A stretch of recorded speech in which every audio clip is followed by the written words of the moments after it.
Hey guys, this is Poohead189, and I'm really sorry it took so long for this video to come out. I've been deliberating on it because, when you do a Q&A, you kind of need to be in the right headspace for it, and I don't even know if I'm in the right headspace now, but I felt like, it's been about 2 weeks since I let people ask me questions, and I think that's a good enough time for there to be enough questions for me to make a video with, and, I got some on Patreon too, so... But yeah, let's dive into it. I hope I am in the correct mindset so I can actually give good answers. Now, if you haven't been a part of my Q&As before, most of it is obviously about Dragon Ball, but some of it is just on me as a person or whatever, or my opinions on certain things. And so I hope you learn a few things about Dragon Ball today, but, I hope you also just are entertained if you're driving somewhere for, just me answering these questions. Okay. Okay, let's start off with an extremely basic one, and this is from one of my patrons, Amari. Amari asks, what is your favorite and least favorite character, and why? Also, have you tried Dokkan Battle? Well, I think everyone at this point, not everyone, but a lot of people know that Tien is my favorite character, or Ten Shinhan. The reason why he's my favorite character is, well, there's a bunch of reasons. One, I think he is the most quintessential martial artist there is on the Z Fighters. I think that he has a really cool design. I think he looks just super badass. He has this traditional Shaolin monk look, but there's more of an anti-hero look to it. Like, I think Toriyama made him very traditional looking, but then also updated to a more unique form. So he's sort of like an alternate Shaolin monk, just in a more sort of badass form. And I just think he looks cool with everything that he does. And honestly, just what he does in the series just makes me think he is the coolest. He is completely brave. He's probably the most skilled, right next to at least Goku and Piccolo. Although he could just be the most skilled. And he is, in my opinion, the strongest of the Earthlings, and at least in the original manga. And he is probably just as strong, if not stronger, than most other characters in base form. I just like his character a lot. I do. Least favorite character? That's difficult. Least favorite. There's no one that I really hate in Dragon Ball. That's really hard for me to say. I mean, there's certain characters that I don't think about much, but I don't know if I hate them. There's certain anime that I'm really annoyed at certain characters for. Like in Naruto, I'm generally annoyed at Sasuke. And as I'm watching Apothecary Diaries right now, I'm kind of annoyed at Jinshi.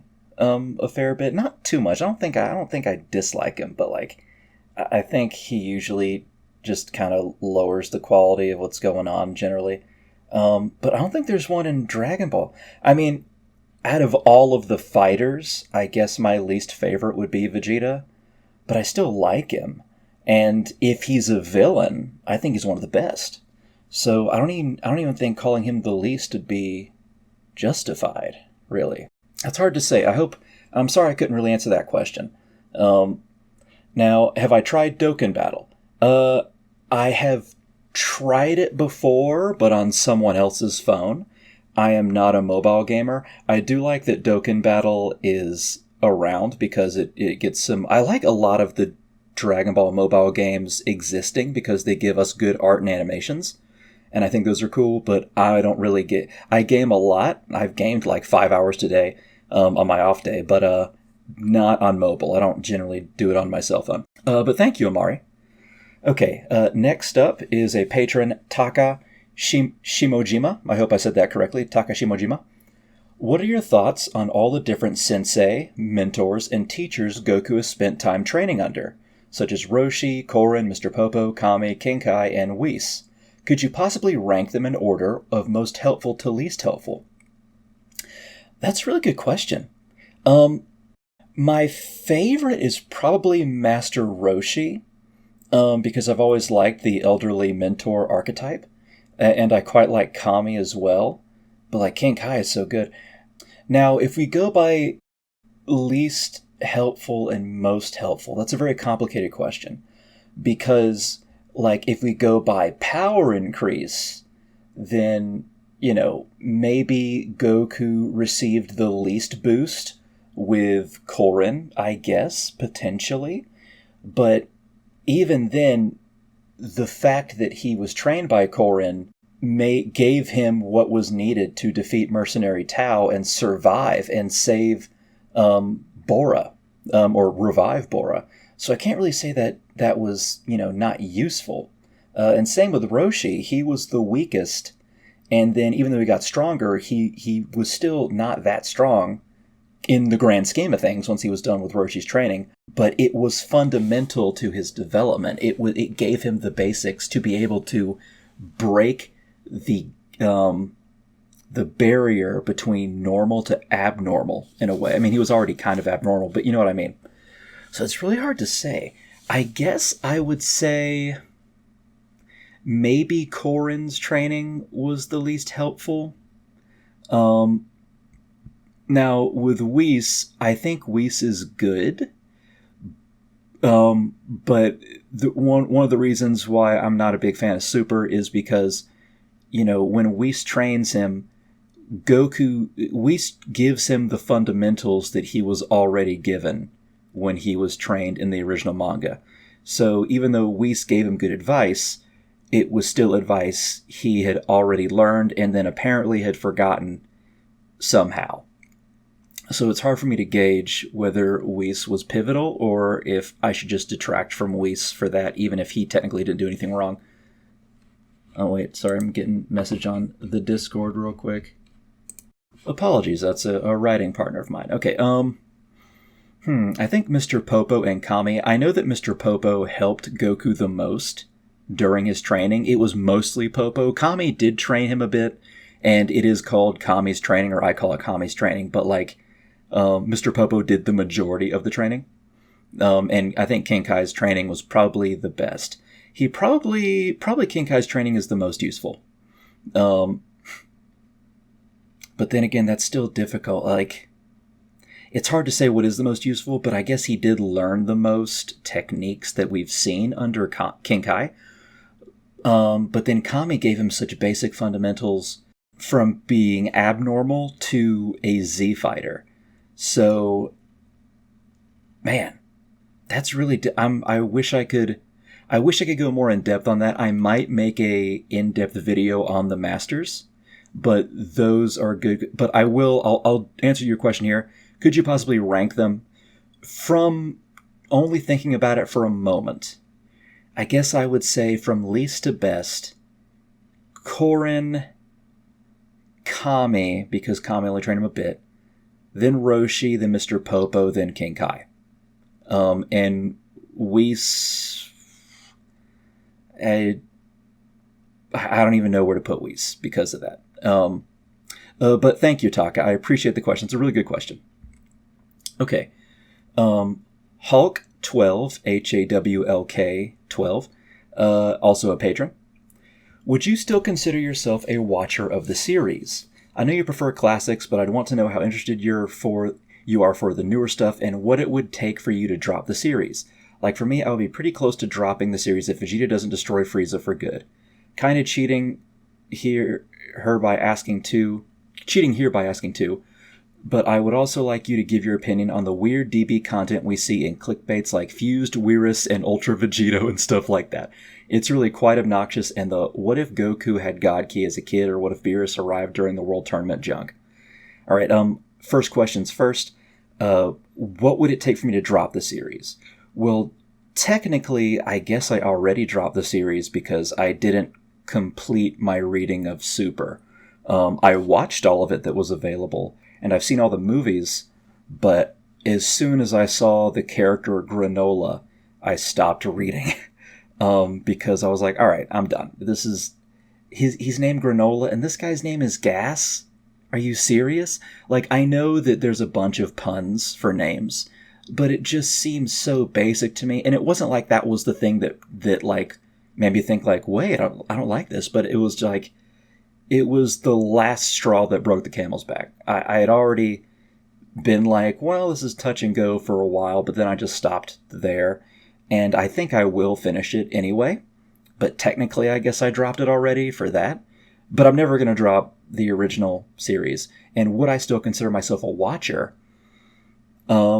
Yeah, I think I would. I saw an old AMV the other day, actually, because it showed on my recommended, and I was like, oh, I remember this one, and so I clicked on it, and I think it was Blow Me Away, Breaking Benjamin, and it was Goku and Vegeta, and I'm a guy who kind of likes that stuff, and let's see, I love whenever I add clips to my videos, I love looking through the episodes and rewatching the episodes before I add the clip to my video. And even though I haven't done a big rewatch in a while, I did watch GT with my friends, with the lads Dave and Clearin, relatively recently, maybe 2 months ago.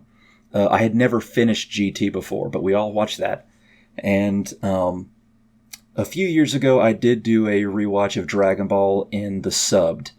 Not Dragon Ball Z, just Dragon Ball. Although I don't think I finished that. I need to go back and complete that rewatch. But yeah, I would say I'm still a watcher of the series, yeah. Now, let's see. What do I think of, give my opinion on the weird DB content we see on clickbaits like Fused Weirs and Ultra Vegito and stuff like that, and it's really quite, yeah.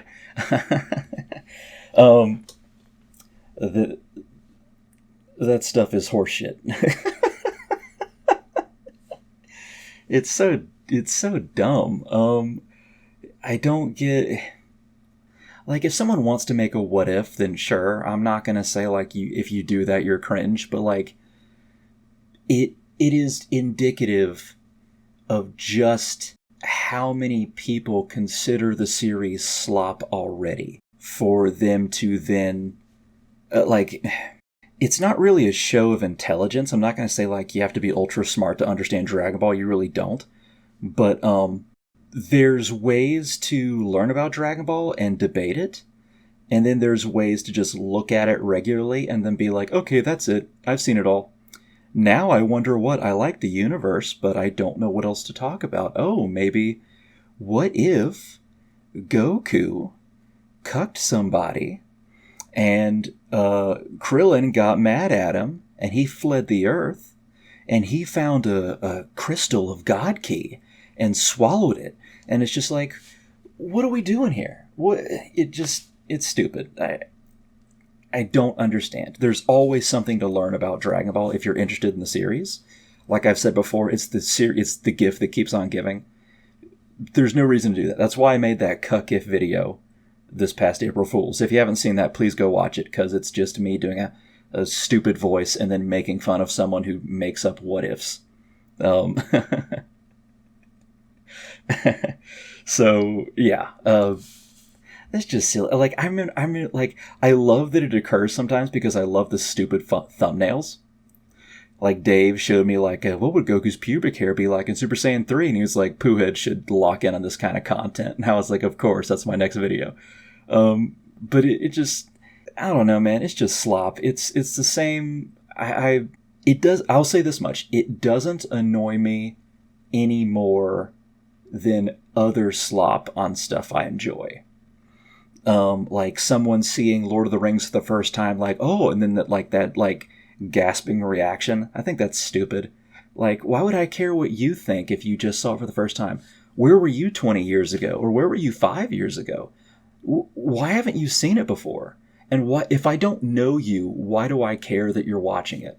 And, I don't like streamers like that, like I Show Speed or I Know Speed or whatever his name is. Like, when I was scrolling Twitter, saw that he just met his longtime sister, and they filmed them meeting for the first time. Like, dude, that's your fucking sister. Why are you filming this?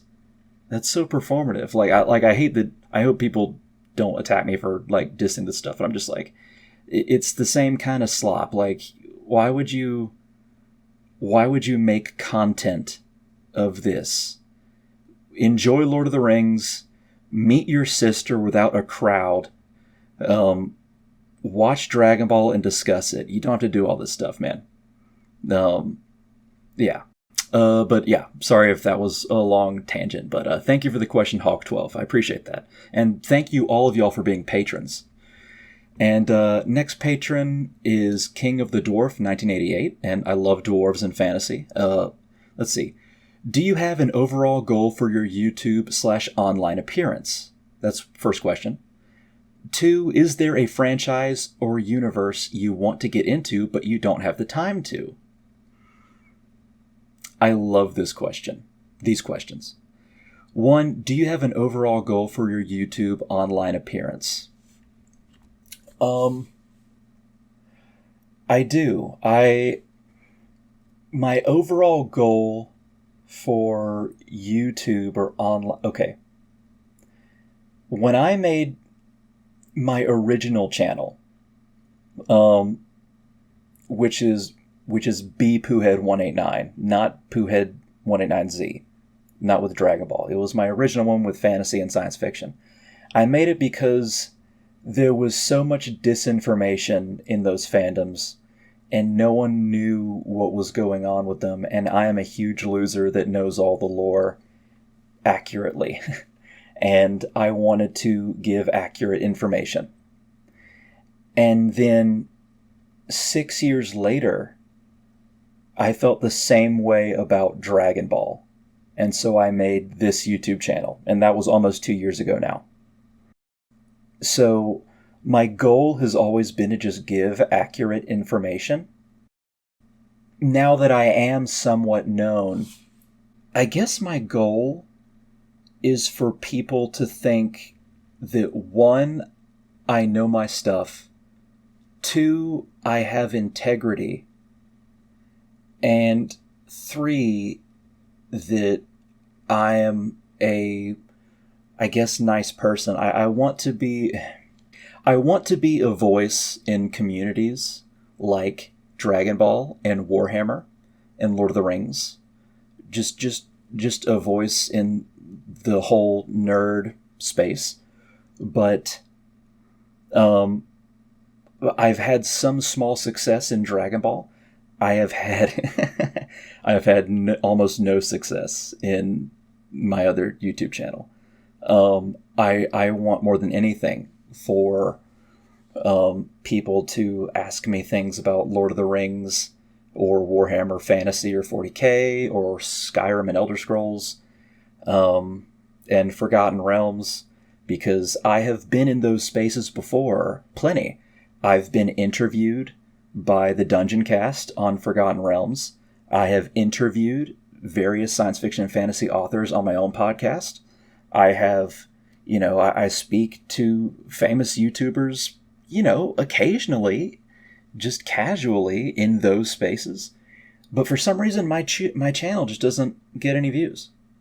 I don't get it. I put the same amount of effort and love as I do in my Dragon Ball channel, but people don't really watch it. I guess my goal now would be to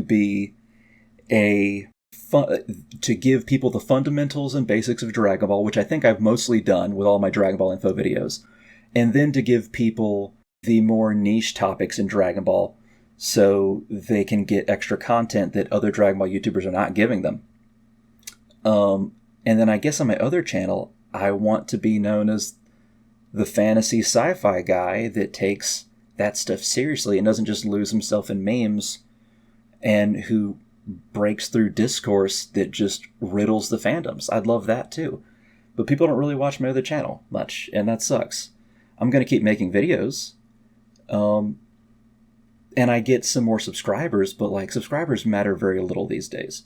What matters is views and clicking the bell and then comments and likes. But I hardly get those. Most people just give me a subscription there to help out from this channel and then be like, okay, and I will ignore everything else. Or they aren't showing it on their recommended, which is just the algorithm. So for some reason I got caught in the algorithm for Dragon Ball. And I guess, but that's for YouTube. For online in general, I want to be a bigger author. which I am working on. I'm writing stuff. Like people know, I'm an author for short stories and for, let's see, I've written 4 short stories, a novelette, and a novella, and they've all been published. 2 of them were independently published. The rest have been traditionally published. So like in online magazines and stuff, like online publications and magazines, stuff like that. One even showed up in Barnes and Noble, which is neat. But I need to write novels now. But I want to be known, I guess on YouTube, not for that, but in general for that. But on YouTube and on social media, I guess I'd like to be known as a guy who knows his stuff and who gives people good information and someone who isn't mean to people who disagree with him, I guess.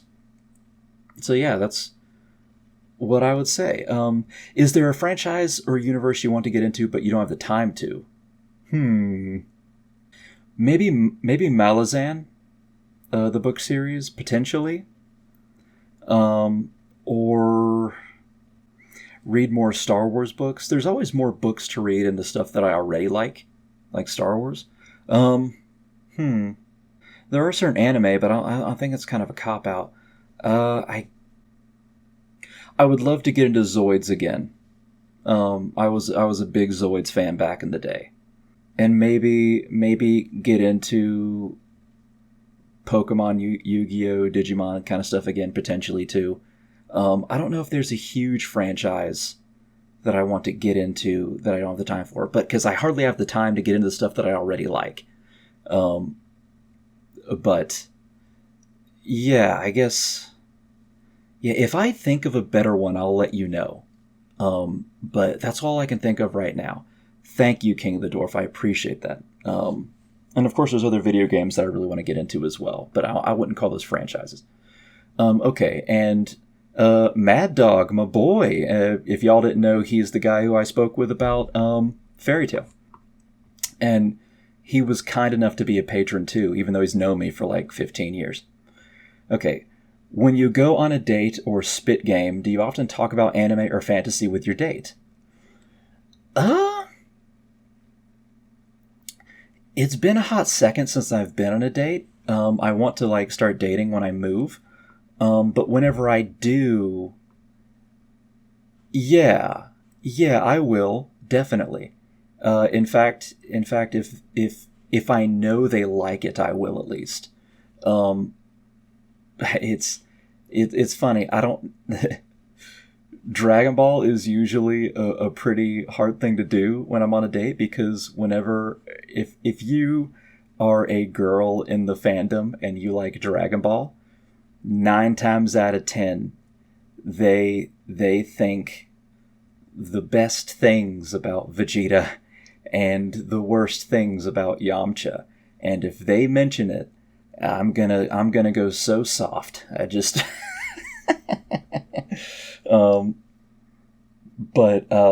yeah. Anime, definitely. And fantasy, definitely. There's a few girls that I think are super pretty online that are into the stuff that I'm into. But sometimes they just do it to be relatable, so guys will thirst over them. But then other times when they are, you also don't want to bother them to be like, hey, I too have played Skyrim 18 times, because it's just like, who cares? Who cares about what I have done? I'm just doing it to, be a guy to get attention, and I don't want to be that guy either. I don't want to bother people. But yeah. I guess I'll say, yeah, definitely. If I know they like it, I will. And if I don't know, I'll just say my interests and see if they like it or not. And if they don't like it, that's not a deal breaker. As long as someone respects what I like, then I'm happy with it, But okay. Thanks, Mad Dog. I appreciate you, dude. Okay, I'll try to rapid fire through these, actually. Okay. Next patron is Cole. Cole P. Warren, my dude, the straightest man in Oregon. Favorite fruit? Also living in the South, have you tried a pawpaw? Favorite fruit? Probably, well, okay, my favorite flavor is strawberry.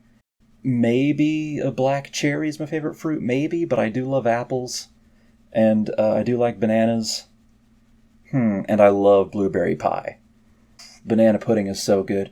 I know those are just like fruit flavor stuff. I guess favorite fruit, I guess black cherries, because almost every day and during my cutting phase, I get some Greek yogurt, put some black cherries in there, and then chop it all up, and then just kind of like make the yogurt almost like a cherry yogurt. And if I have other stuff, I'll put in blackberries and blueberries and stuff like that. But yeah, probably that. But I guess the most fruit I've eaten in the past like 10 years has been an apple. I love apples with peanut butter or peanuts. So good. Watermelon's great too. Yeah, I'm a big fruit eater, if you haven't noticed. Okay, yeah, I'll rapid fire. Okay.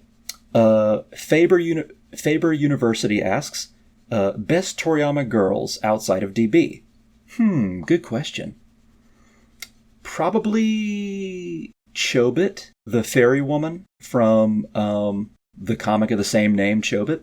If you haven't read Toriyama's manga theater, I recommend it. And probably also the girl in Chobit 2, that the main character, I forget his name, but it's the guy. It's almost like an I Dream of Jeannie comic book, except it's an alien sort of fairy that casts spells instead of like a genie. And so it's a regular police officer having to deal with her shenanigans. And there's a girl in the second one that looks just like Launch that flirts with him, and I think she's really cute. Probably also the Marin / Bulma lookalike in the Cashman comic. She's really cute too. Yeah. But yeah, read Toriyama's manga theater. Those are great. Okay. Luis Coringa. In your opinion, to what extent is the person deserving, and to what extent was it just luck in the DB universe? Do the characters manage to complete their achievements as themselves, or were they just helped by luck, or a bit of both? That's a good question. I would say a bit of both. One, okay, Yamcha was pretty superpowered when you first meet him. And then through his own training, he manages to get to the finals, or not the finals, but like he manages to get through the preliminaries of the 21st World Martial Arts Tournament. And even though he's not a match for Krillin or Goku yet, he is still seen as impressive. And this is all on his own. And then in the 22nd World Martial Arts Tournament, he is trained by Roshi, and he does things that even Roshi didn't teach him, like he has learned the Kamehameha, and he is about as strong as Krillin now. In fact, many people think he can beat Krillin in that tournament. And he even manages to impress Tien, who goes to win the tournament. And that was just from 3 years of training with Roshi, when the other two, Goku and Krillin, have trained with him for much, much longer. So it's really hard to say, because like a lot of these guys are strong, but like they had to endure the training to get even stronger, and enduring the training is impressive in and of itself. And then we also need to acknowledge that many people have already attempted the same training and have failed. And these guys succeeded in general. Like Tien using the Tri-Beam, Roshi says that a lot of people have tried the Tri-Beam and have died. And since it is a technique of the Crane School, we can surmise that it is other Crane students who have tried it and died. But Tien has only died from using it once, and that was after he'd already lost his arm and had very little energy left anyway. So he is extremely skilled for being able to use that, and then making it even better with the Neo Tri-Beam or Shinkikuho. And like I said, Yamcha learned the Kamehameha on his own and skyrocketed his strength. Goku learned the Kamehameha on his own, although of course that's also because he's a Saiyan. Krillin had to learn it on the fly in the middle of a match. And keep in mind, ki blasts were not common. So, were they lucky? Definitely. They had the best masters in the world and then the universe. And they were even taught by gods. But at the same time, they had to endure the training as well. And others didn't keep up, you know? Yajirobe had the same training as some of them and did not end up keeping up. You know, Mercenary Tao had the same training that, you know, Roshi and Crane Hermit got. And then, you know, Roshi ended up training for a few years and then became better than Mercenary Tao. You know, Kami didn't keep up either. Piccolo far outclassed him eventually. People always dog on Chaozu, but out of the cast, he is in the top 1%. Particularly in the planet and the universe especially. So they're certainly lucky. They had some plot armor, some lucky breaks. They got to train under certain masters that skyrocketed their strength, but they also had to do it themselves, and they also learned things on their own as well. So it's a bit of both. Good question, though. Okay. Nirvana. I've heard you mention Dragon Ball Z Abridged several times in a sort of disparaging tone. Do you dislike it / Team FourStar altogether, or is that more directed towards something tangential, e.g. obnoxious fans, DBZA's effect on fandom discourse, or is this the wrong read on you to begin with? Oh, man. Okay, I almost was about to say that I should make a video on this all on its own, but I don't think I want to do that because that will sound like I'm calling out Team FourStar. So if you just find this, so if people just listen to this video, they can get the scoop. I will say most of the time I'm joking with that. But okay, I'll say this much. Pretty much 100% of the time I've been joking. But I do have a long history with Team FourStar, and I don't mean the series, I mean the people. I guess I'll drop some Poohead lore. Yeah, let's go all the way back. Back in the late 2000s, I was in high school. I'm 34 right now. I started my YouTube channel about 2 years ago when I was 32. I graduated high school almost in 2010. I was like late 2009. And when I graduated high school, my friends moved away. I went to high school in Birmingham, Alabama. I grew up in Florida, but I moved to Alabama around middle school. And my friends moved away to Tuscaloosa, to Alabama University, and I was stuck in Birmingham because, unlike them, my family did not have the money to allow me to go to college there. Luckily, my mom worked at a college in town, so I could go to school there on a reduced tuition. So I did. But I was a big nerd, so I didn't really want to make a ton of friends at college. So I started getting online.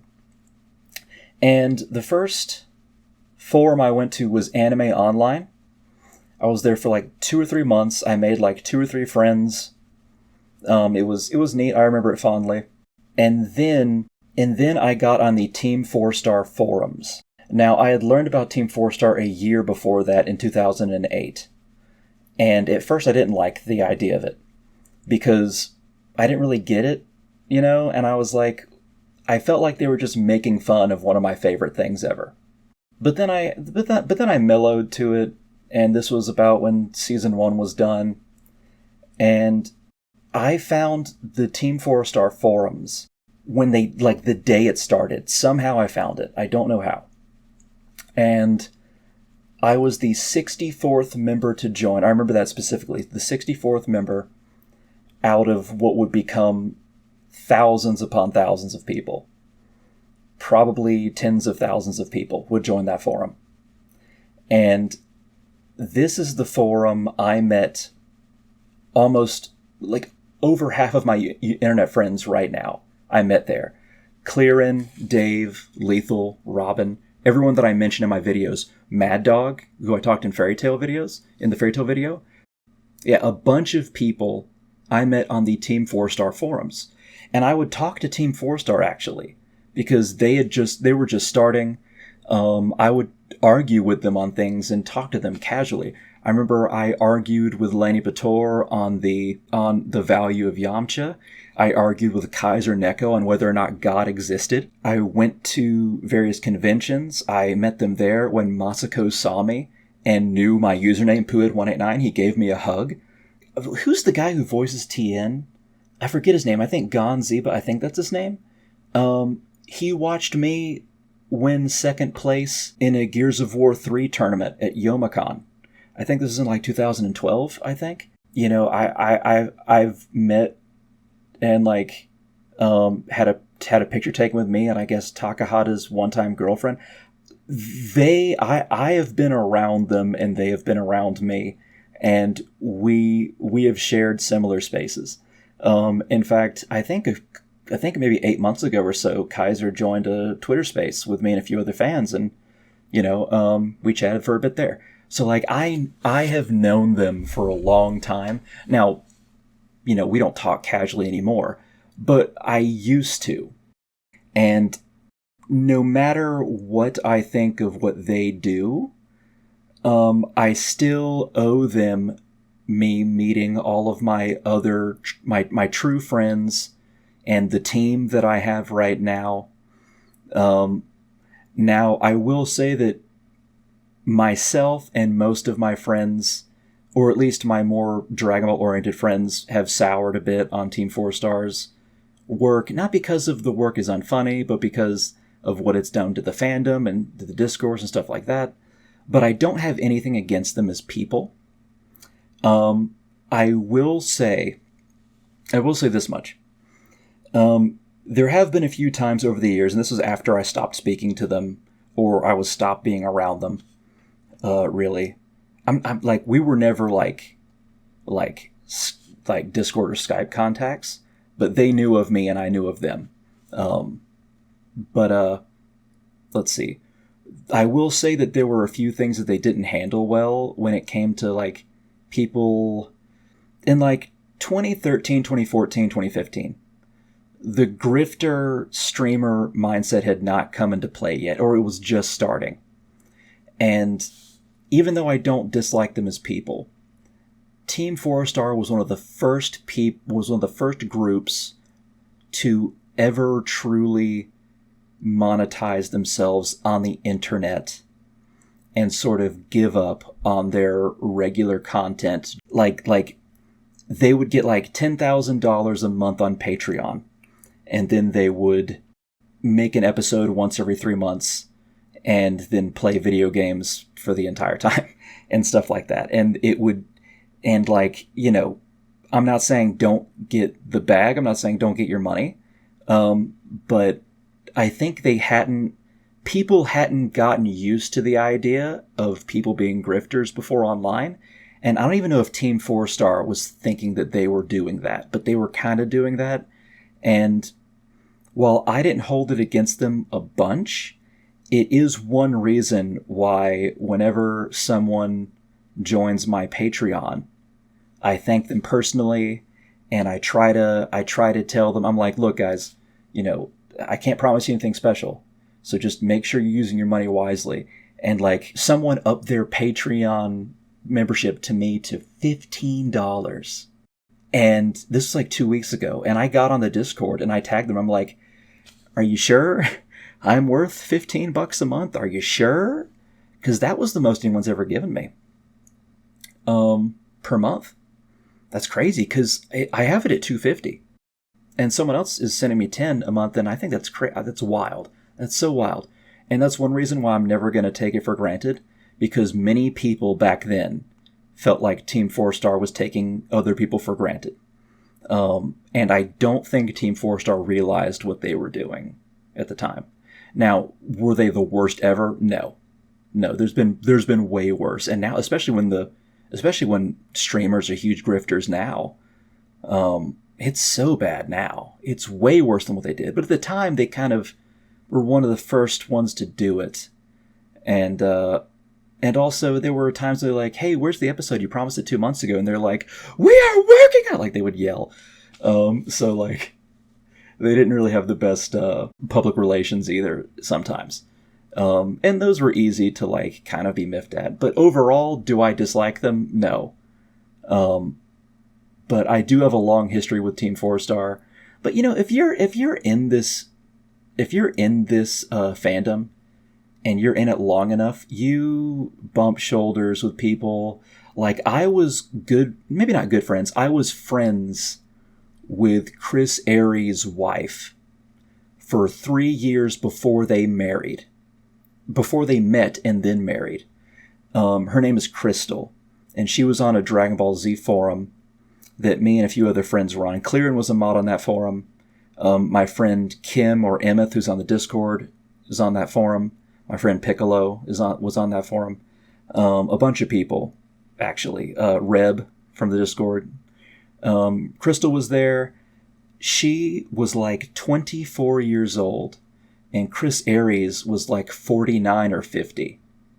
And they met at a convention, and then they got married. And she's now a small-time voice actress. But Chris Aries married a woman that was like half his age. And no one ever talks about it. I mean, I'm not saying you should judge him for it. I mean, he's a great Frieza, and rest in peace, because he was a really good Frieza. And he wasn't a bad guy, but like, that was a controversy that probably would have occurred at some point if he hadn't passed away.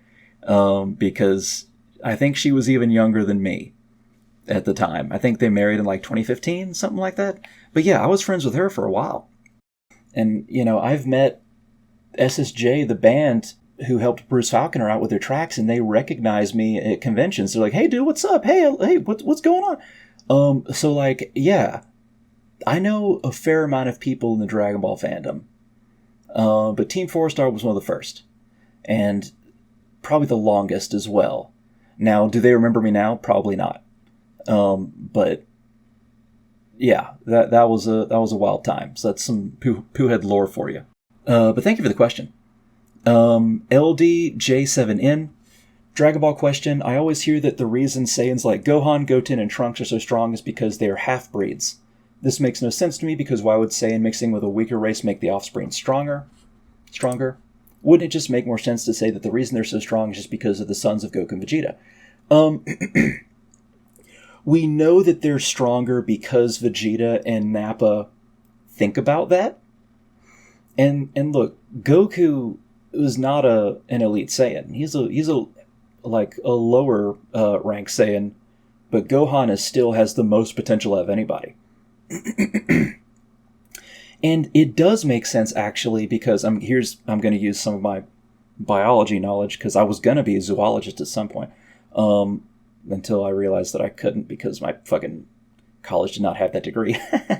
So I went to history. I mean, if you ever heard of the liger, tigers and lions will breed, and they'll make something that's bigger than the both of them. That happens in nature sometimes. So it can occur. It does make some sense. And I'm pretty certain it would still be the same whether it's any other kind of Saiyan or not. I don't think it's just because they're Goku and Vegeta's kids. I earnestly think that is now just a staple. If for some reason that weird ship of Raditz and Launch occurred, which I still think it's a weird ship. I don't get why people go into it. I know Masako X made it up, but I'm thinking, like, I don't know. It's just wild to me. But if they had a kid, that kid would have a huge amount of potential. I believe. So that seems to be how it is. But good question though, because on the surface I get how that can be confusing. Okay, in Chinese Genocide, I recognize you. What's your favorite out-of-verse matchup that you've seen discussed or a whole video of? I really enjoyed a vid of first tournament Goku versus the Chunin exams from Naruto. I think the power levels match pretty well at that point. Oh, my favorite matchup? I think Yamcha in the 21st tournament would do really well in the Chunin exams. The thing with Dragon Ball is that the power scaling is so massive that other anime tend to not be able to compete. Let's take away the fact that Roshi can blow up the moon. Let's take that fact away. Let's just go with what? King Piccolo blowing up a city with a wave of his hand. Can Kenpachi do that from Bleach? Like, how would Madara fare? Like, what about a frickin' Viltrumite from the Invincible series or something like that? Like, I used to be a big fan of X-Men and Marvel, particularly X-Men. You know, like Colossus could lift 100 tons, and the Juggernaut could lift even more than that, and he was unstoppable. And it's just like, there's just a lot that you can go into it. I guess my favorite would be probably, how would end of the series Yu Yu Hakusho do against the 23rd tournament of Dragon Ball? I think the 23rd tournament of Dragon Ball is probably the ending for most shonen, because that is when they truly become OP. If Roshi can blow up the moon with his max power form, and then King Piccolo can can just nuke cities like he's sneezing, and then in the 23rd tournament, they're moving umpteenth times faster than someone who can already move too fast for the eye to see.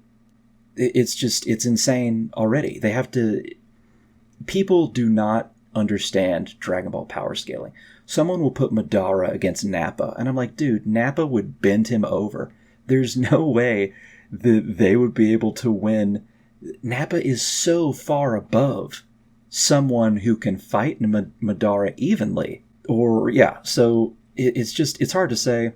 I guess I would like to see, I don't know. Most of the time when I see those kinds of matchups, I just think it's stupid.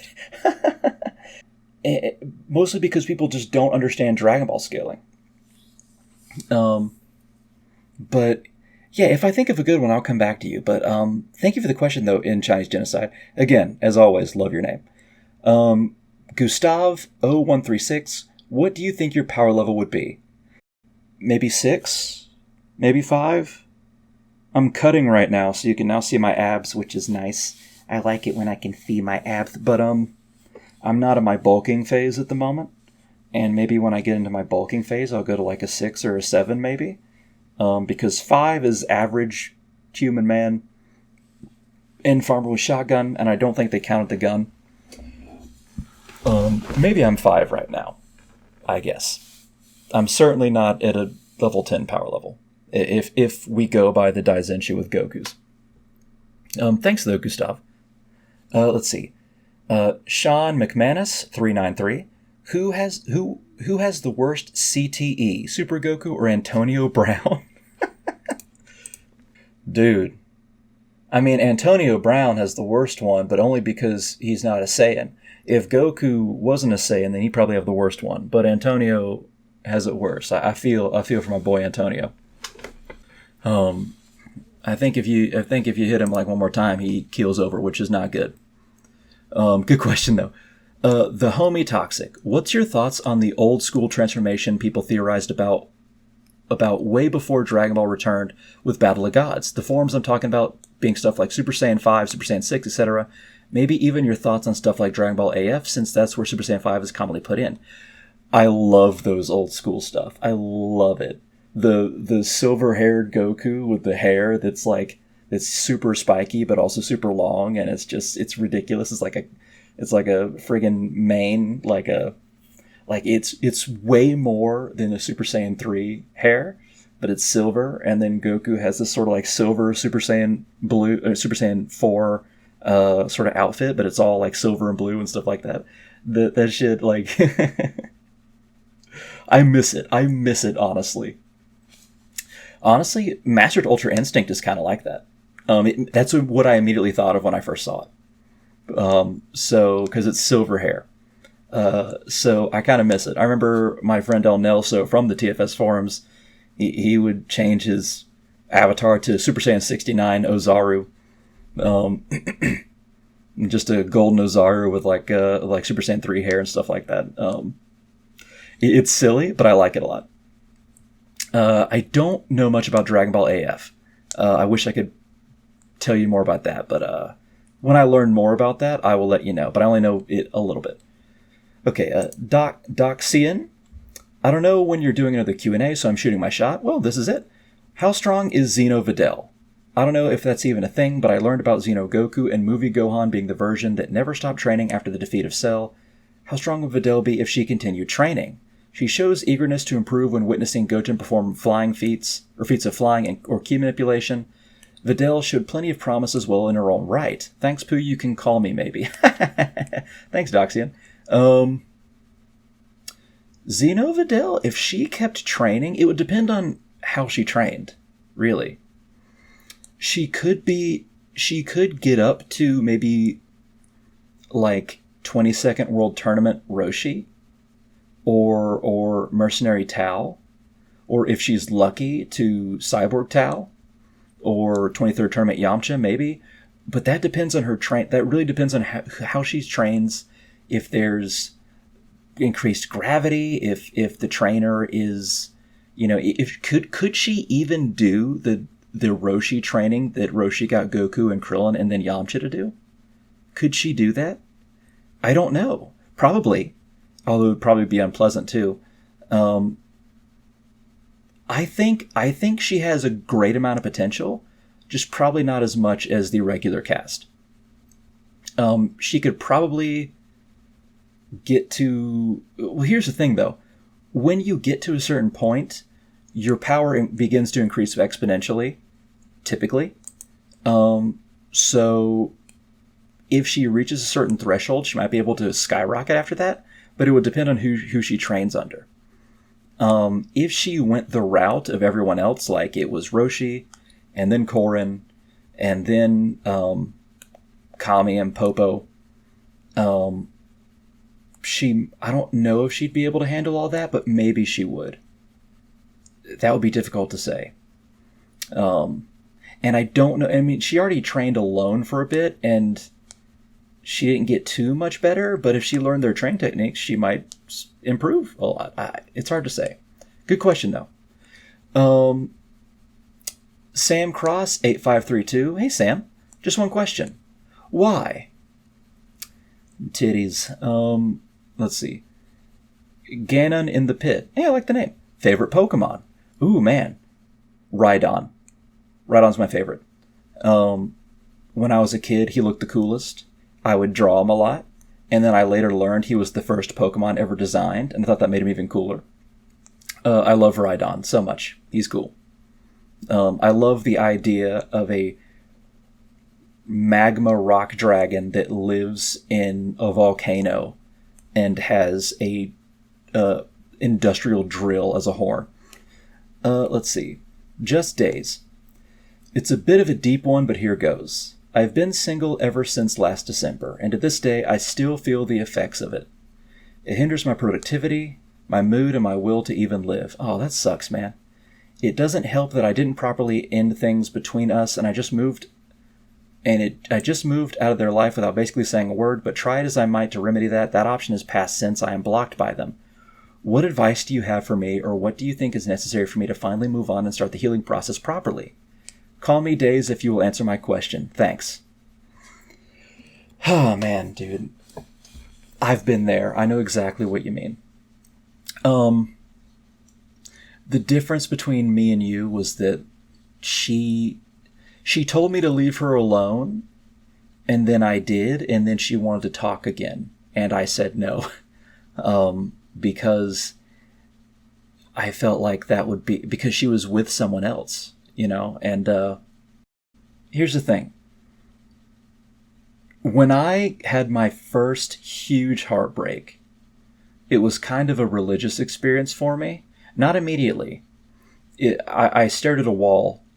It's really weird when you can stare at a wall for hours on end when you're that heartbroken. It's very strange that you can do that.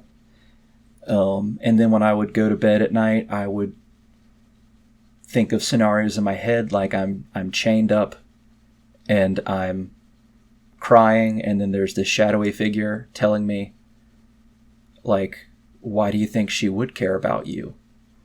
And me sort of yelling in despair, just Yeah, I won't get into it, but it took me 2 years to not feel an ache in my chest that first time. And really the only time. I've been on dates before. Otherwise, I've been with other girls, but like that was the big one. And I'm the best thing I can tell you, dude, don't look her up if it's a her. I don't want to assume, but like I'm just going to say her cuz I might slip back into it, but like even if it's a guy, just know what I'm talking about. Don't look her up. Don't keep things that remind you of them or her or whatever. Or at least don't put them in front of you. Even if you want to keep something, don't put it in front of you. The only thing that can heal you is time. Because it's in your system and it's like a drug. When you are infatuated with someone, it sticks with you. And it stays in you, and and the only way is to go cold turkey and get it out of your system. And you're going to wonder why it's not leaving yet, but you just got to wait, and you got to the best way to do it, the way to make it quicker is to just do new things. Do not talk to them, do not think about them. And just try out new stuff. Busy yourself. But life is worth living. And even though it seems like a really fallen world that you can have such pure love with somebody and then it could just get dashed, just know that doesn't take away that there was pure love. That doesn't mean that there can't be pure love again. So just take your time, be understanding to yourself, understanding to your body, drink a lot of water, eat when you need to, be healthy, a healthy body, exercise too. All of that helps you with depression. And this is a part of your depression. So make healthy choices, take the stuff away that reminds you of them, don't contact them, and do your best to steer clear from things that you did with them. Now, of course, if it was your favorite things, then, don't never do your favorite things again. But like, the only thing that I can help you with is to say that it takes time. It will not take you 2 years like it took me because I was stupid. And I'm giving you the advice to not be stupid. But it took me a while. And I wish you the best, man. I really do. Please keep me updated. Tell me when you do feel better or if you had a good day on a community note. Because I know that struggle, dude. Thank you so much, Days. I appreciate the question. I'm going to pray for you. All right. Carlos Davila, 8743. If you have to give any of the movie villains or GT villains the Broly treatment in Super, who would you choose? I would love to see Cooler, Baby, and Omega Shenron in Super. Who is your favorite Jedi and Sith? Keep up with the great videos. I appreciate that, Carlos. Let's see. It'd be wild if Dr. Wheelo showed up in Super. Now, that would make the least sense out of all of them, so I don't want Super to do that, but that would be wild. I think Cooler deserves it, probably. A Dragon Ball villain needs it too. I would love to see Mercenary Tao with wild strength come again. If we're going to throw power scaling out the window, then why not just go crazy with it and give it to Mercenary Tao? Why not? If you're really going to have Piccolo fight someone who is less than Ginyu level to a standstill and be like, whoa, then just let Mercenary Tao just kill, like fucking beat up Gohan or something. Like just who cares? But you said movie villain. I think Cooler, probably the most. Lord Slug would be kind of wild. I would love to see Garlic Jr. get another shot. Although people hate the Garlic Jr. filler arc, I didn't hate it. I thought it could be better, but I didn't hate it. I wouldn't mind seeing Garlic Jr. again. Okay, Devin Capote, 9846. Hey, dude, what's up? Hey, Poohead. How much more powerful... Also, thank you, Carlos. Oh, wait a second. I'm sorry. I didn't even answer the favorite Jedi and Sith. What am I thinking? My favorite Sith is probably Darth Maul. Because he has the coolest design. Ray Park's moves halfway inspired me in my own martial arts. Like that butterfly kick is a thing of pure beauty. And then, of course, the background of Darth Maul with the Night Sisters. I love it. Favorite Jedi? Probably Qui-Gon. Now, I've always sort of identified with Obi-Wan, partially because my name is Ben. You know, Obi-Wan, old Ben. And two, because there was a guy I went to high school with that was a lot like Anakin. And he looked a lot like Anakin. And I felt like Anakin complained a lot in the movie, even though I love the prequels. And then when Obi-Wan cut off his arm and leg, I was like, yeah, that's what I do to Ty. Stupid. But probably Qui-Gon, because one, Liam Neeson's the GOAT. And two, I love the way that he uses the living force. Like, live in the moment. And he really was the best master to train Anakin. And he was the first one to learn how to be a Force ghost in thousands of years. I love the sort of way he uses Ataru, the fourth form of lightsaber combat, and that's one reason why Episode 1 is my favorite, because two of my favorites are in that movie, and young Obi-Wan. His choreography against Darth Maul is a thing of beauty. But yeah, probably those two. I do like Old Republic the most, but if I had to choose Jedi and Sith, probably those two for the prequels in general. Thank you, Carlos. Okay, Devin Capote. Hey Poohhead, how much more powerful did Vegeta get after Babidi's Majin spell was placed on him? Oh, wait a second. Sorry, this is what I made my Majin Vegeta video about. You're right, okay. Apologies, Devin, and I'm glad you saw that video. I did see you comment there. Okay, Trash Mammal. Oh, it's Isabel. How far would Fred Durst get in Dragon Ball? Ooh, man, ooh. Alright, partner. Fred Durst? I think you could beat up Emperor Pilaf pretty easy. Imagine Fred Durst just kicking the shit out of Emperor Pilaf. He could, Okay, how far would he get? Would he have to fight people? Because I feel like Bear Thief would be a big Limp Bizkit fan. And I think that Master Roshi would quite like his aesthetic. Bulma would probably be a groupie. Man, that's difficult. Oh, man. He'd probably end up in the same position.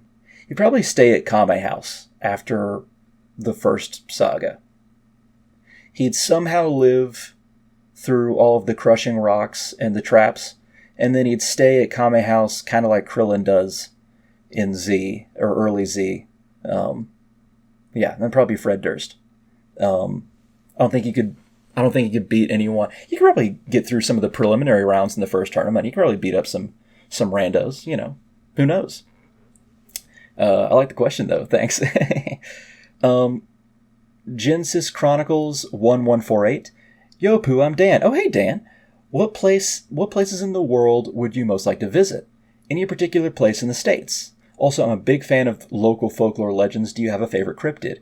Dude, I used to be huge into cryptozoology. Probably Mokele Mbembe, the Congo cryptid, which people theorize is sort of a sauropod kind of thing. Loch Ness, though, is very classic, and I do like that. Ogopogo is a sea serpent in Canada. I'm a big fan of like the surviving dinosaurs kind of cryptids. What place in the world would I like to visit? I want to visit Scotland again. I loved Edinburgh Castle. I want to visit Ireland. I want to visit Greece because I'm big into classical history and antiquity and medieval history, so I'd love to visit France too, and Italy and various places like that. Germany. Man. I really want to visit the Song Mountains in China and visit the Shaolin Temple. I want to train with the Shaolin monks. I want to train with the Shaolin monks. I want to be able to do that, but I don't see how. I don't have the money to even travel that far, much less stay there for months as I'm learning this. But I'd love that. I do want to visit some of the Shinto shrines in Japan. I'd love to visit Brazil, the Amazon rainforest. I'm really big into that. The Congo would be cool to visit too. There's so much places to visit. Too bad I have chronic ear problems on planes and no money to travel. But there's plenty of places. I'd love to go there so I can look for cryptids, really, too. I love the Legend of the Black Dog in England. I love, yeah, dude, I'm huge into cryptozoology, or I used to be, and I still am occasionally. Great questions, Dan. Love it. Okay. Autumn the Goober. What is your worst memory from high school? Love you, Pooh. Also, you can call me Autumn. It's what I go by on Discord server. Oh, it's Carson. Okay, yeah, go by Autumn now. Okay, gotcha. Worst memory from high school? Worst.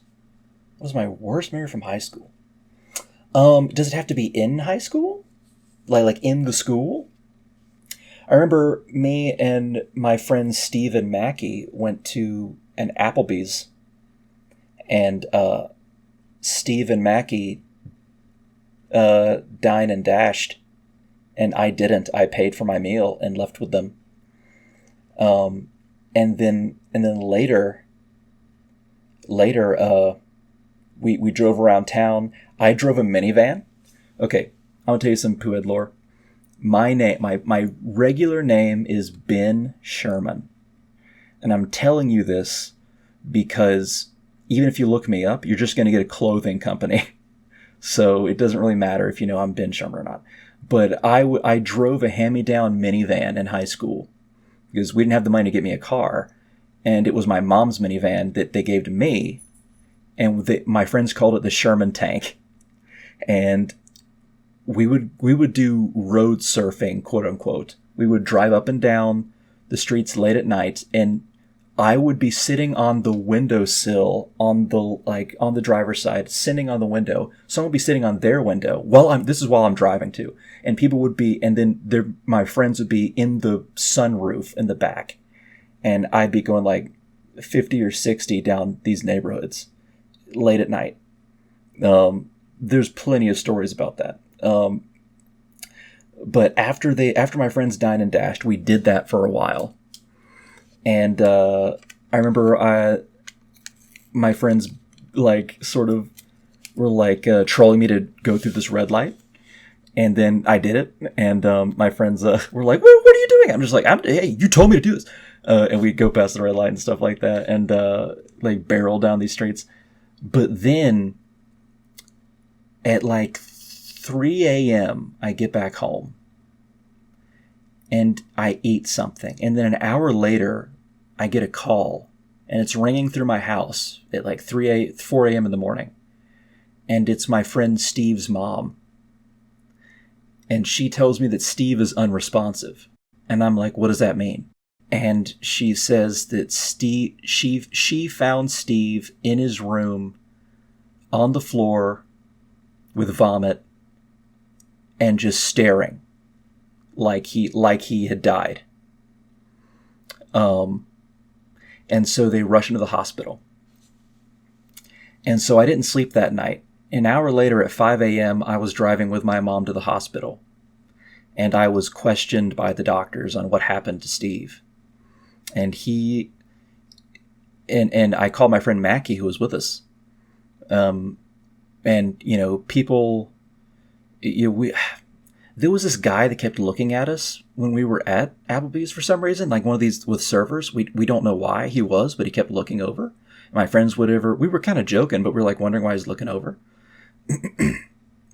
And we still don't know what happened. It could have been food poisoning. We don't know, but Steve, he's okay now. Don't worry, this isn't a bad story now, but at the time, he came very close to dying, and he needed a spinal tap.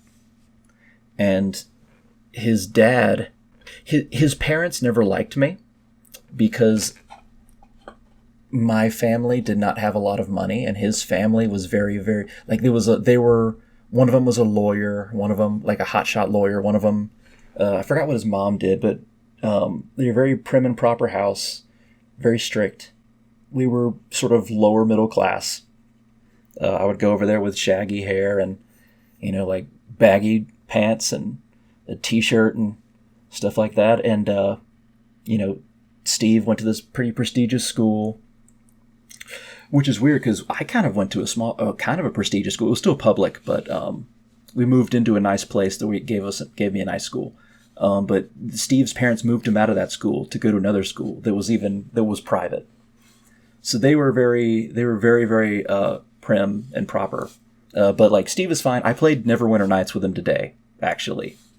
He lives in Texas now. We love, well, not today. Today, technically right now it's Monday, but I haven't gone to sleep yet. And it was Sunday. We usually play games every Sunday. But yeah, he needed a spinal tap and we didn't know what happened, but his parents, I was the one that showed up. I told them everything about everything that happened. I didn't tell them that Steve dined and dashed, but I did say that there was a guy that was looking at us weird. It could have been food poisoning. I told them everywhere we drove. I stayed by Steve's side, and Mackie also was having some stomach problems too. So we're like, you should get checked out too, bro. But then I remember, we drove home. We still don't know if Steve was going to die. And then as I was driving home, I remember we saw some old guy hit his head on the side of the road or something. And then we saw the ambulance come for him too, me and my mom. And I hadn't gone to sleep at all. And there was something else bad that happened. I forgot what it was. I think I went back to the Applebee's and I paid for what Steve and Mackie didn't pay. I think I did that too at like 11 a.m. It was a weird day, but it was pretty bad. There was a lot bad that happened. But I'm usually very thankful for things. Even I know I've had horrible days at high school, but I can't think of there was this time when, I kind of confessed to a girl that I like and then she just made fun of me.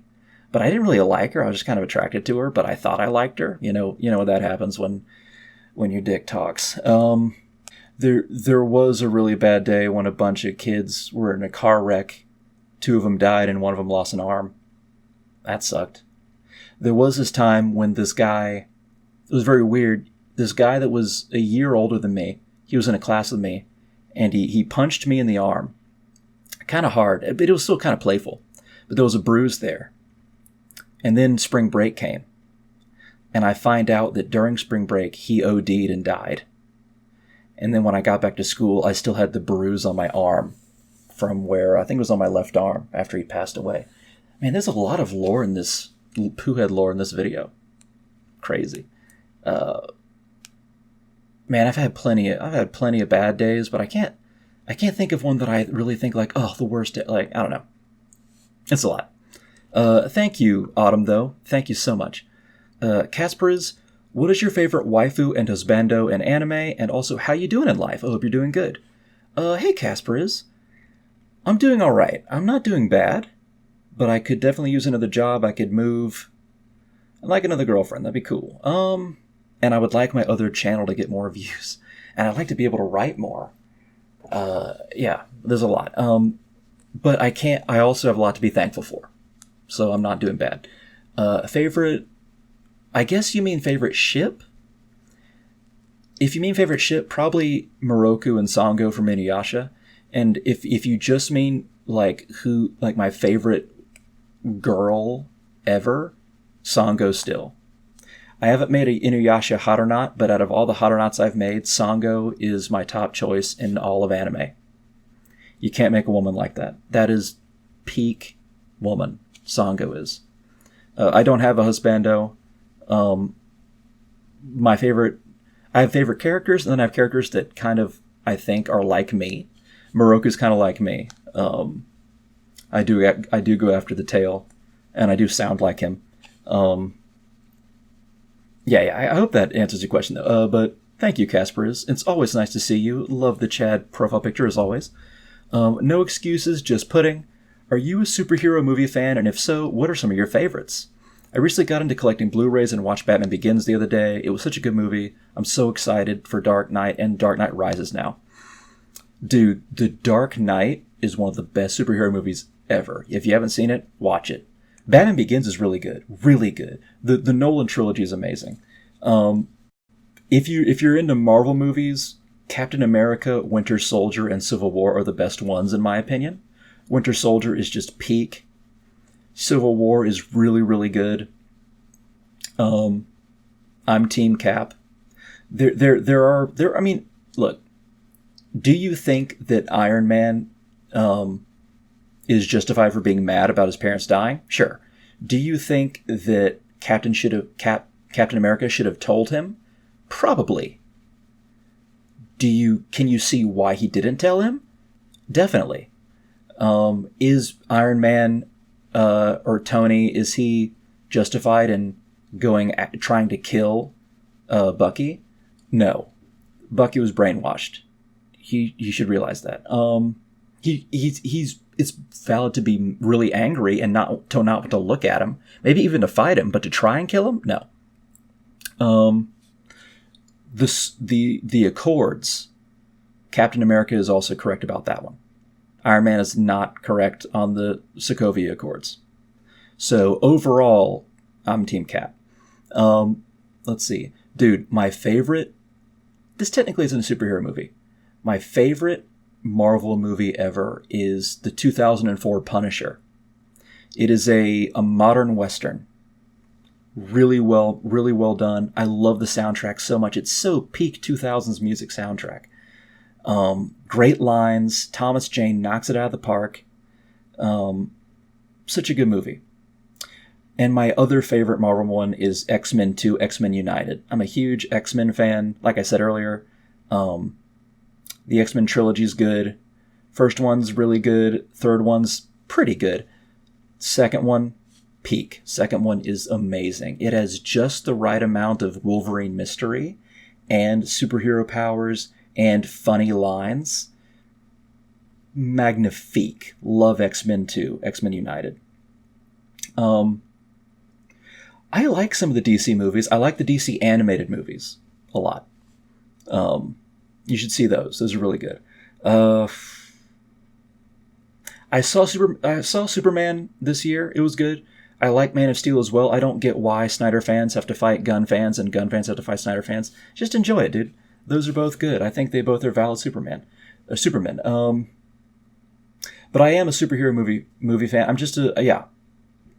My dad grew up reading comics, and because he did, he would give me some comics, and I read them as a kid. And I really liked X-Men a lot. They were my favorites, and I still like them to this day. But you will love The Dark Knight, and The Dark Knight Rises is good. Don't get me wrong, it's good. Batman Begins is really good too. Liam Neeson is Ra's al Ghul. It should be Raish, but it's Ra's al Ghul in the movie. Man, how long is this? Oh my god, we're almost at an hour 30. Oh god, why am I talking this long? Okay, thank you, no excuse, just pudding. I appreciate that. Okay, which Dragon Ball story arc would you want to remake the most and why? Most and how, sorry. What's your opinion on Jojo? Who's your favorite character? Jesus, these are like 8 questions. Oh no. Which Dragon Ball story would you want to remake the most and how? Probably the Android Saga, so we can give the humans more to fight and change what eventually occurs with Bulma and Vegeta, or Bulma and Yamcha more specifically. What's your opinion on Jojo and who's your favorite character? I think it's okay. Part 2 is my favorite. I've only seen 4 parts, or maybe even 3. I forget which one I stopped at. Part 2 is my favorite, and that's my favorite Jojo as well. He's my favorite character, Joseph. I liked him when he was younger the most. Really funny. And I like the Pillarmen and Cars. Who's your favorite YouTuber on the platform? I like Matt Easton a lot at Scala Gladiatoria. He's good at medieval stuff. I'm a medievalist and I know his stuff. He's really good at it. I'm friends with Smugstick. I think he does good work. There's a lot of good video. I like Imperial Knowledge for the Elder Scrolls, good lore video series. I took his quiz and he certified me as an expert on Elder Scrolls lore, which is nice. I don't know if I have a favorite. There's a bunch that I like, though. Do you prefer the super anime or manga? They both have their ups and downs. I think the manga gives the humans some more spotlight. But I do like Super. I do like how Super treats Hit a little bit better, I think. Plus, okay, I'll say the anime, because the anime has Super Saiyan Blue Kaioken. So the anime. What do you think of Koyama's Twitter statements? He has quite a few interesting ones, especially on power scaling. I don't tend to listen to him very much, really. He's not bad, but like, he mostly dealt with the movies from my knowledge of him, and we all know that the movies are they're very fun, they're very good, but when it comes to power scaling, they're kind of hot trash. Big Bang would be an okay name. Okay, gotcha. BBA, okay, gotcha. Okay, so Big Bang asked me these questions. Thank you. Cool. Love these questions, dude.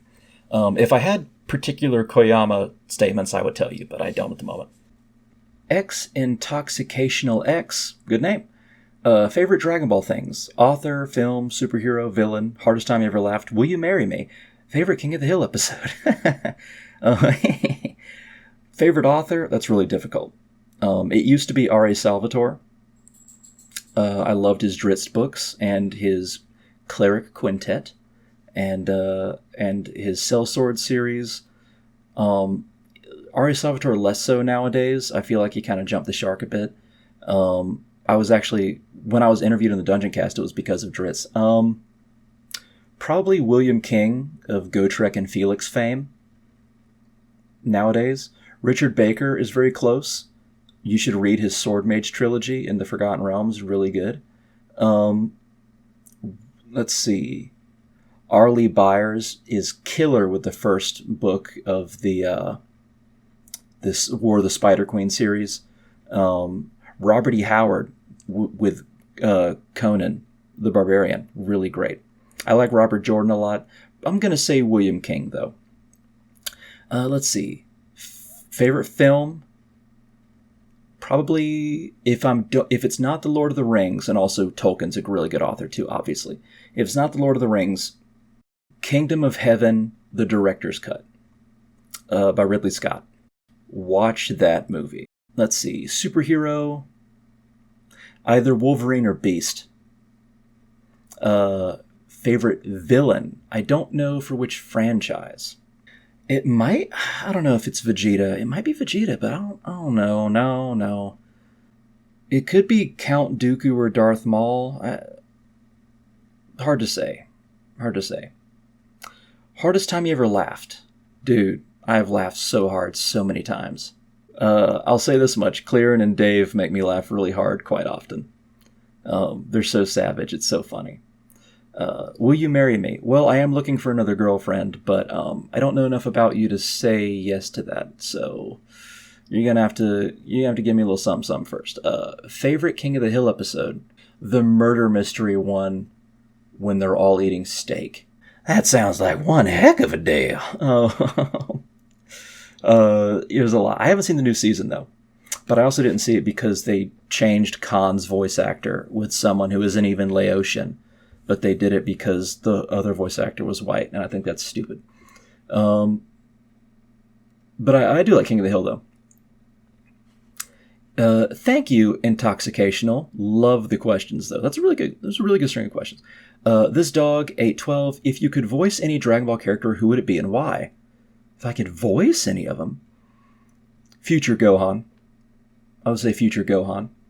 Because he's one of my favorite characters.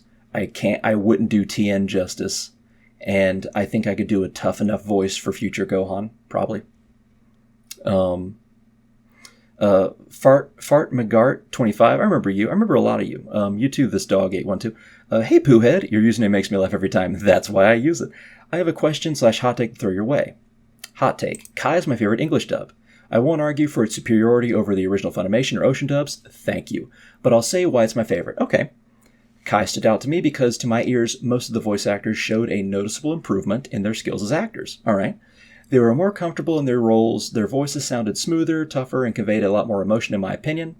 It might not be true in every sense, but when I get to the itch to watch Goku go Super Saiyan for the first time, I find myself watching the Kai version. When his anger is building after Krillin dies, he says, "I will make you suffer!" Gives me chills just thinking about it. The scream after his peak. And later on, when Mecha Frieza returns to Earth with King Cold, Frieza's voice has this metallic robot sound to it, like they had to replace his vocal cords using a cybernetic installation. That is really cool. Something the other dubs didn't have that I thought was cool. I agree, that is cool. However, I did say most of the actors improved, because in the actual HFIL happened to Kid Gohan's voice. Oh, with Colleen, yeah. No disrespect to the actress, Stephanie Nadolny, but something about her portrayal of Kid Gohan just didn't do it for... Actually, the actress in Kai was Colleen Clinken. Bird? I forgot her full name.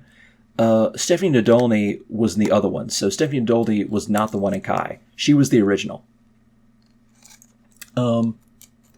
It made the Cell games almost unwatchable. Kid Gohan's voice is so whiny it's grating in my ears.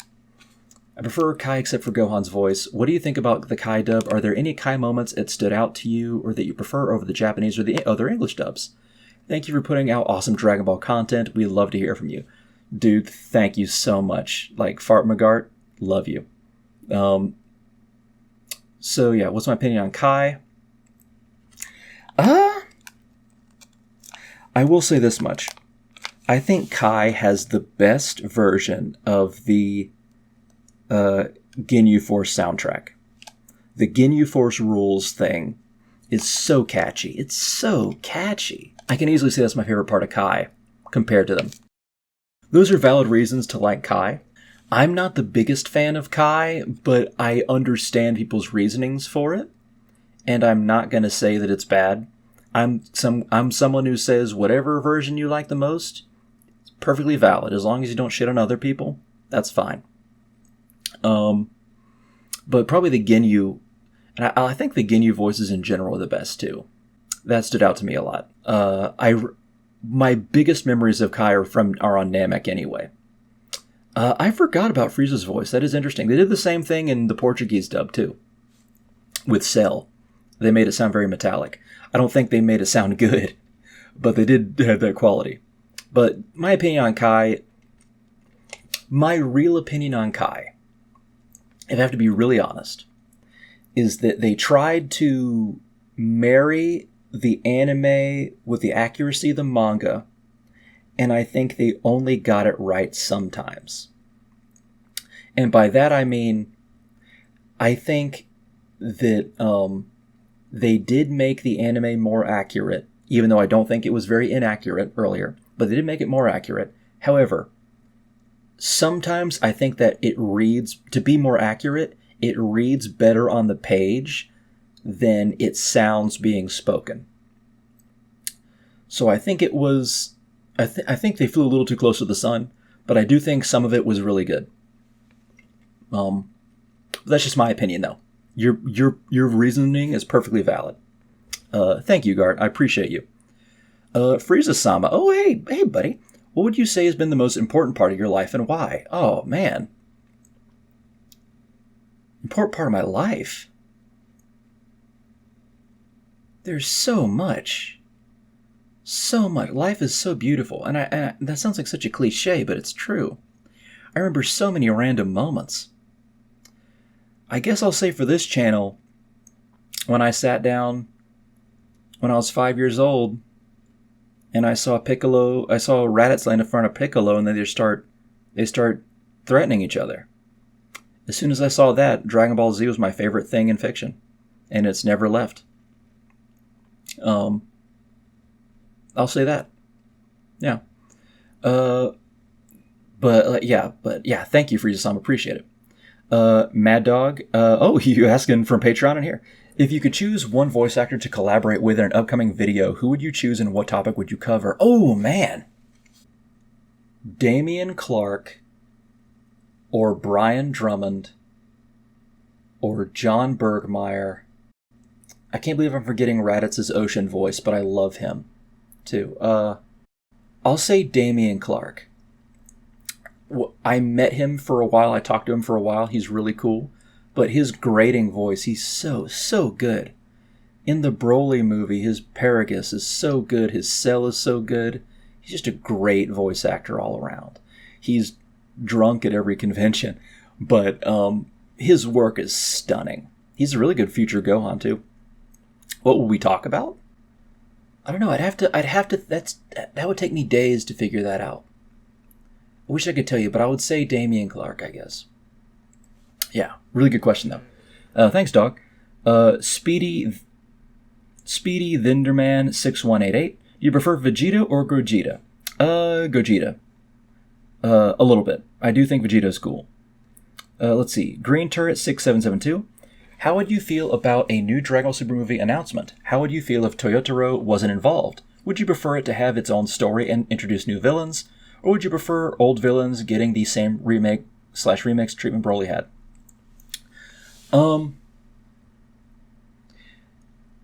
A new Super movie is going to occur.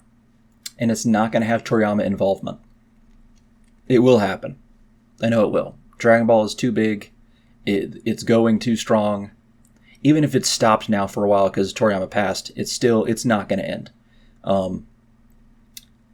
I want Tokoyama to write the script. Toyotaro, I don't dislike. Whether he joins with the script, I'd be on the fence about. It doesn't matter to me too much.